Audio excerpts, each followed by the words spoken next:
So what we have here is a snake design. Then we need to do peonies, and it's going on a man's arm. So the plan is, this is approximately the shoulder area. Maybe I need to make bigger.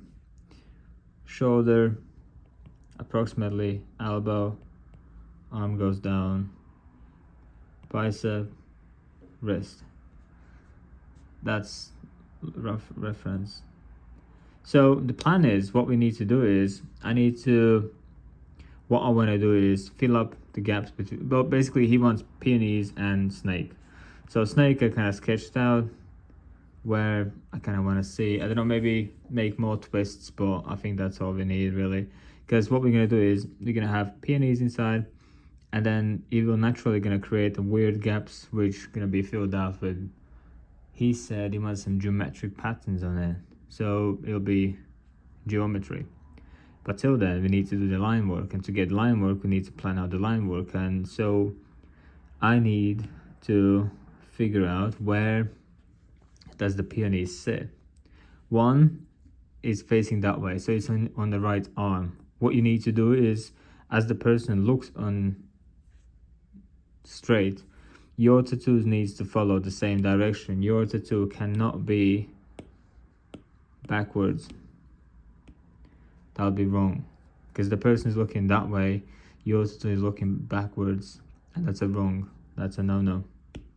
So tattoos are facing where you're looking, and you need to make a design where I would suggest the peony face, or the opening, is either facing that way, or facing that way, or maybe down. But don't face them backwards. Even if it's a flower, it still doesn't matter. It needs to face one of those. Same, I'm probably gonna create one here or one there, which means the middle either gonna face us, so it would be straight on, that way, that way, that way, or that way. That's about it. That's all the options you got, and don't go backwards because it just doesn't look cool. Anything backwards is just backwards. So my idea is one big peony there and one approximately there. Maybe you're gonna cut the snake in the middle, gonna draw over it, and then this one will be like inside it there. We'll see what's gonna happen. And so that's the plan so far. Plus it's gonna be on a man, so I'm gonna do my best not to make extremely girly peony, but at the same time peony has to look like peony. And the reference photo what he sent me, it did look girly-ish, so I'll see what I can do to make it more like heavier, more manly, maybe more like spikier, not as curved, maybe some edges out, not as curved. So all these things are what you need to consider when you design, like who's the person, who's gonna wear it, where it's gonna go, how it's gonna flow, how does that tattoo go with that person's personality. Because some people are more feminine, some people are more light, some they just like heavy stuff, they like black stuff, they like bold stuff, they're like feminine, nice, chill, really thin lines.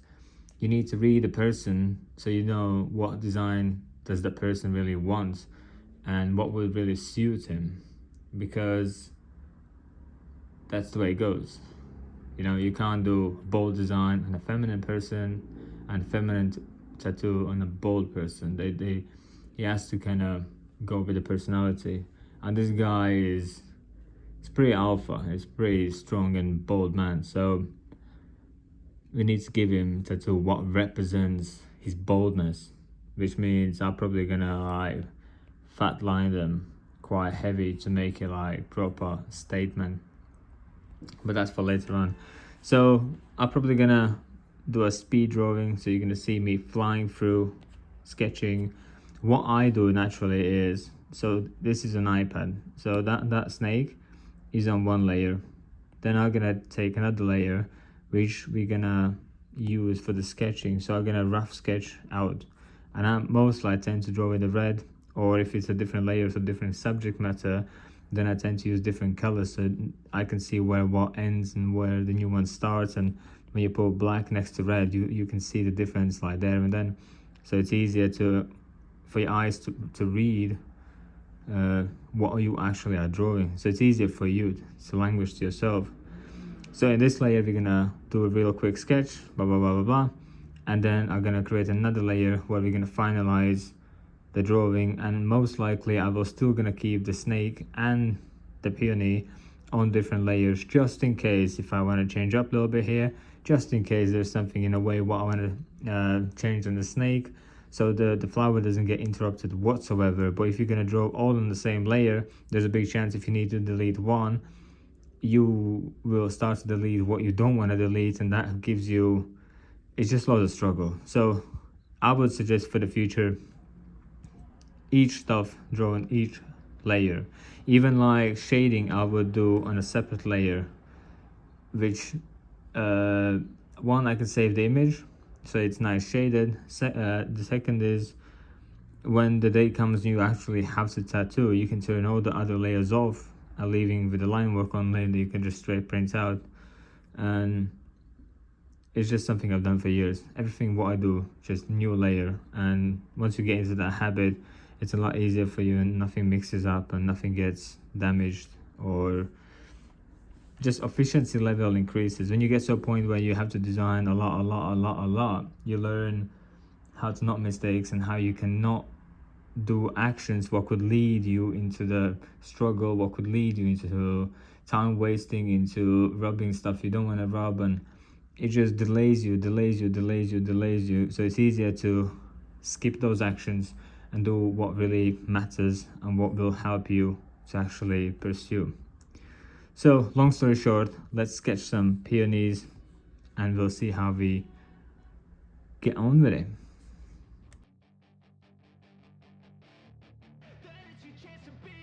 Hey kid, don't ever let them get inside your head.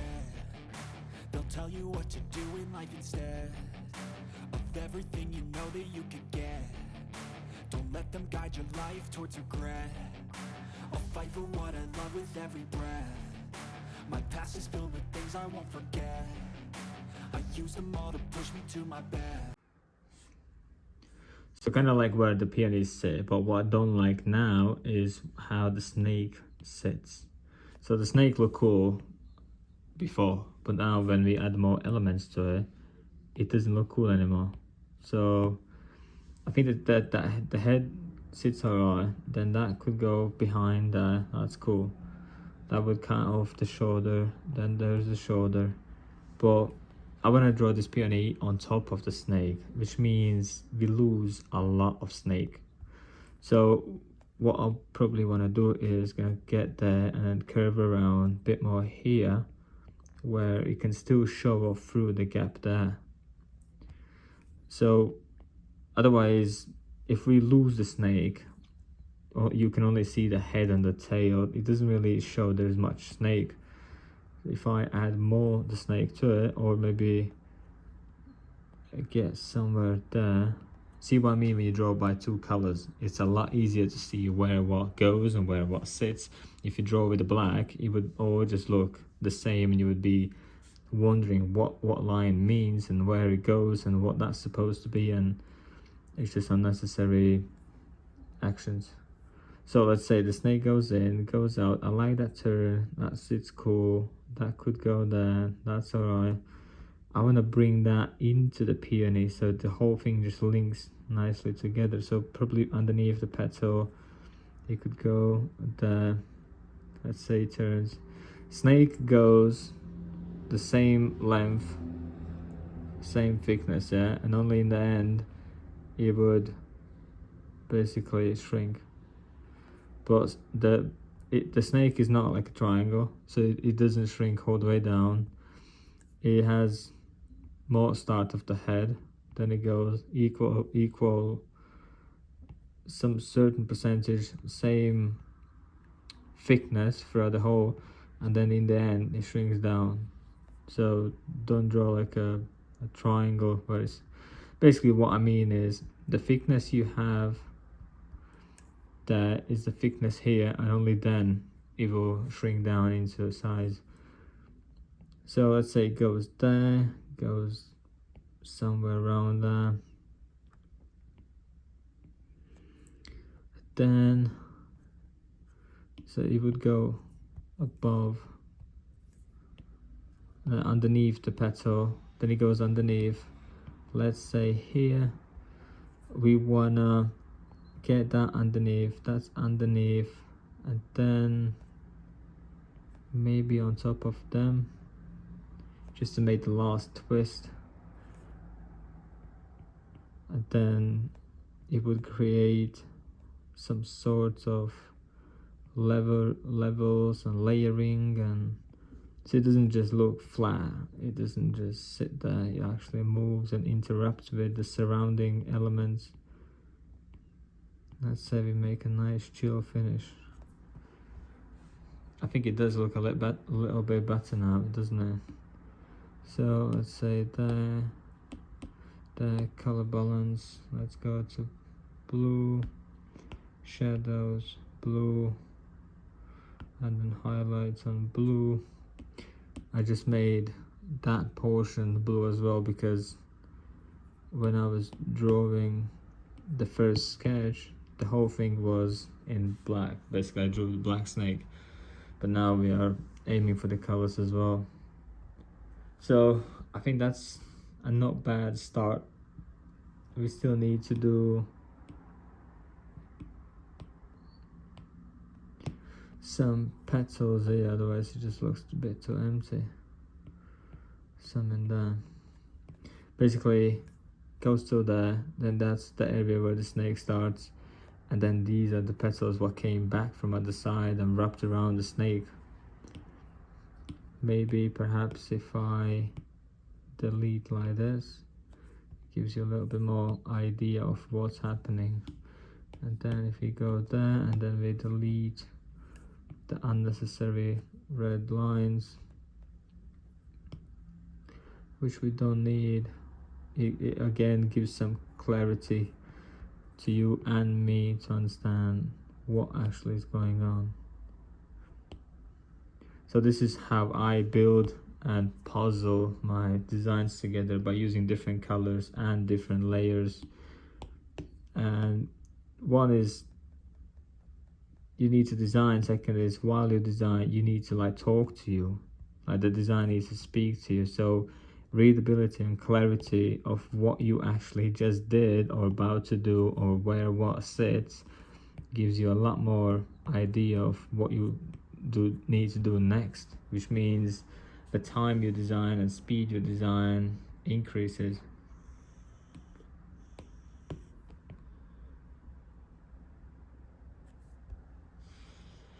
And actually I could delete the snake and that could go underneath. The snake goes below. Yeah, that looks pretty cool already, doesn't it? So let's go and do some more sketching. What I'm gonna do now is I will probably merge them together. Boom, down, so they become now one layer, both layers into one layer. Then I will decrease in capacity so I can barely see, which allows me to now to kind of use that as a guide, but I will draw on top of it. So new layer, and then I can draw on top of it exactly like that. So it's a guide for myself, and now we're gonna do more finalizing, and I'm probably gonna aim for like the final or something similar to that. What I'm gonna do perhaps is get the big details on this layer, but when it gets into smaller details like scales or snake patterns, I will use a new layer so I can draw on top of it. But if I don't like it, I can just delete, wipe off, clean, and start again if I don't like it, which allows me to play around to see what I actually like and settle on that design, what I like or prefer the most. But I don't have to be stuck with it because I drew in the same layer. Now to delete it takes a big hassle, which if you create a new layer and you draw on top of the new layer, it's a lot easier. So you can just do this, swipe, and this red one means delete, and you just delete the whole layer. So pretty simple. So let's draw some finalized design-ish, and as you know, you'll go on speed drawing in about 1, 2, and now. So treat the worst of times just like a test. If only I could go back in time, I'd tell myself that everything will end up alright. Just push yourself, test yourself, figure out what you like, and find your limits, don't be rigid, always work towards a prime. Surround yourself with open minds, people can change your life. A few friends with intent can help you feel alive. Find a passion, take some action, and with a little time, just be. So I do like the way it looks. The only problem I'm running into now is I do not like how basic the snake looks like, isn't it? I think it doesn't look as good as, I don't know, I think it's just basic, just boring, just as you would expect it to be.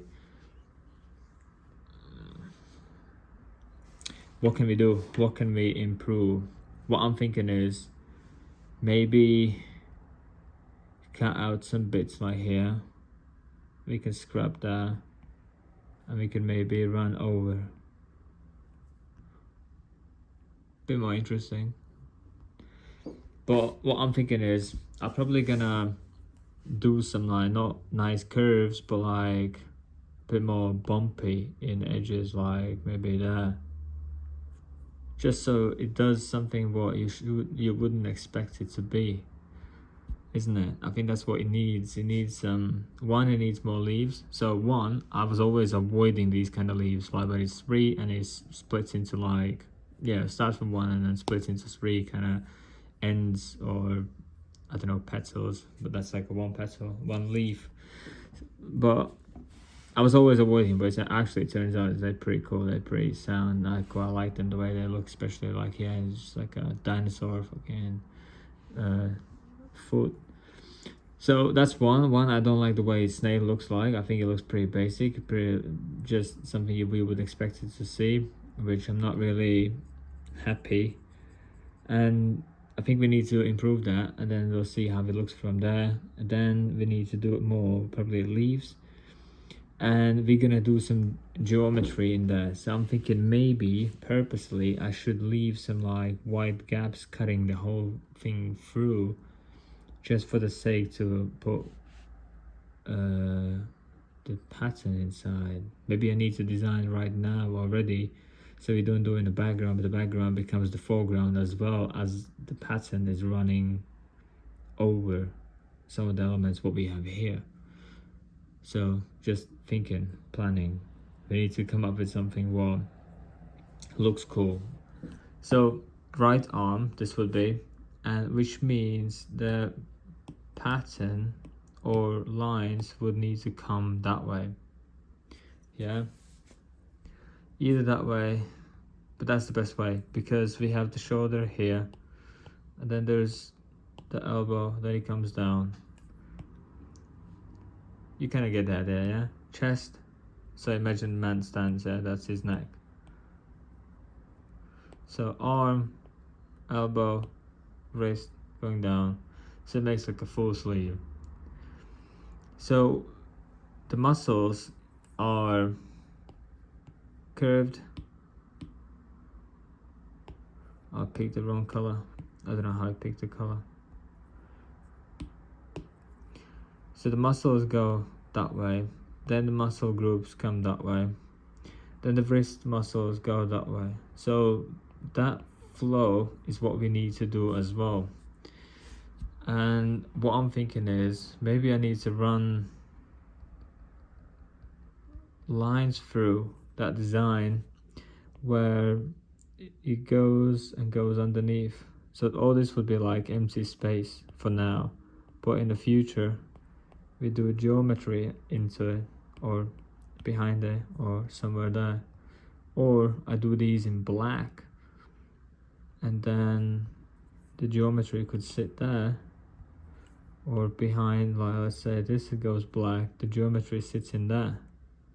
But I feel like these decisions need to be made now, because then I could run some geometry lines into this design, isn't it? I think we need to spend some time of thinking. Try to enjoy your life. They'll try to kick you while you're down. They wanna rise up while you drown. They wanna fill your head with doubt. They're silently scared that you'll figure it out. I'll make it look like I'm losing. Won't bother hiding my bruises. And when they finally think you're wounded, then it's your chance to be ruthless.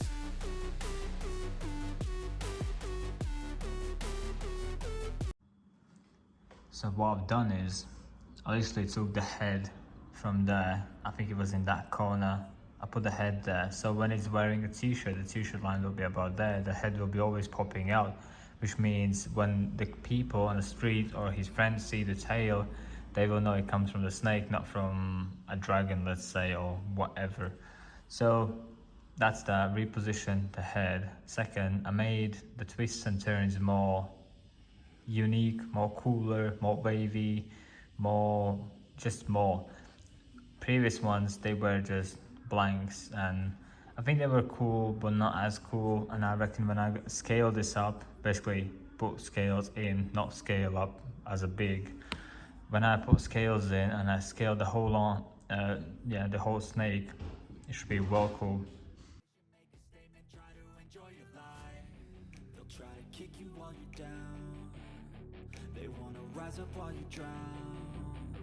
They wanna fill your head with doubt. They're silently scared that you'll figure it out. I'll make it look like I'm losing. Won't bother hiding my bruises. And when they finally think you're wounded, then it's your chance to be ruthless.